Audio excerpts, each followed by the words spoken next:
Finally, we're getting a slew of really affordable electric cars for the average person. And one of the first in the salvo is this guy, the middle sibling of the Hyundai Ioniq triplets.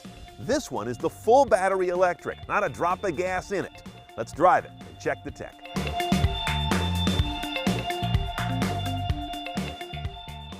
Pretty?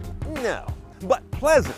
And that's compared to a Prius that is polarizing these days. This is going to appeal to a different set of eyes.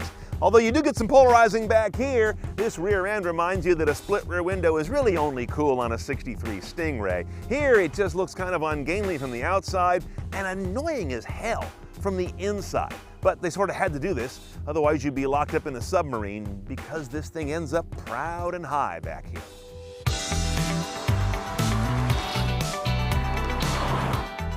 Now, to tell you about this Hyundai, I actually have to tell you a little story about Toyota.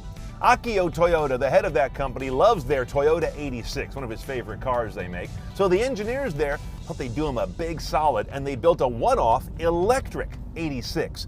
Presented it to him at the company test track. He goes out for a spin. He's an accomplished driver. He comes back there all waiting for him to be beaming, and he says, it's an electric car. Electric cars are very similar to each other, so what you look for is not so much that personality you find in a gas car, but in this car what I notice is refinement. I'm hearing almost no electric car noise coming out of the car itself. I'm not hearing any of this high-pitched squeal that some inverters throw off. I'm not hearing any motor whine. I'm not hearing any gear gnash from the one-speed gearbox. That's nice. On the other hand, I'm getting quite a bit of drum in the chassis on this sort of rough road. And it's kind of unpleasant, and I hear it all the time. I suspect it's a torsion beam rear suspension where most of that's coming through, and it's typically a first-year model thing. I bet next year they'll tune a lot of that out. Now, like so many hybrids and electrics and plug-ins, Hyundai is still kind of in love with giving you electric in the interface. Hit the EV button over here and you get a whole bunch of screens you won't care about after about 2 weeks of owning this car. Whoa, electric TMI, goodbye. Down here you've got your drive mode selector, normal, eco, and sport. Within that, you can go to the screen and set up what those do based on how much change you want to make in the HVAC or how aggressive you want the energy recapture to be when you lift off and decelerate. And on top of that, you got paddles on the wheel, but there's no transmission. So what are these for? These are for grabbing different levels of regen on the fly, so more or less pullback when you lift off the accelerator. I just happen to find what I like, and I'm going to leave it there. I like normal mode with level 2 regen. Done. I don't know what the 0 to 60 is on this car, and I don't care. That isn't the point. It's sprightly, it gets up out of its own way, and it's got a nice linear pull like all electric cars tend to do.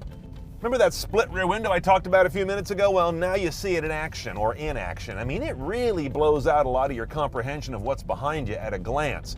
Now, if they didn't do that, I wouldn't see a damn thing out of here. It would just be a panel below it, so I guess I shouldn't complain, but I am. Okay, some live with it numbers. You got about 120 miles of range on a charge. That's sort of mid to upper mid pack. Then you're looking at something on the order of 2.5 hours to put that charge back in on a level 2 like you'd very likely have in your home. If you can find a DC fast charger, hello, 80% of a charge in about 25 minutes. And the MPG-E, if you're even cognizant of that, is in the 135, 136 range. Now you can get into an Ioniq Electric for as little as 20 grand after the tax credits that many states offer.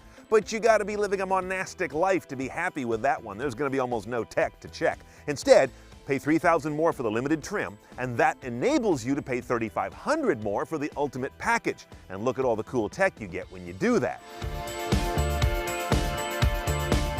So still, done up CNET style, you're under 27 out the door with just about all the toys. Here's the question you got to ask yourself. Nice price, pleasant but not stunning looks, compared to Chevy Bolt, which is a little different vehicle in its shape and a whole different vehicle in its range, or do you sit right now and wait for Nissan Leaf 2.0? It's a very interesting time to be buying an EV with a tight wallet.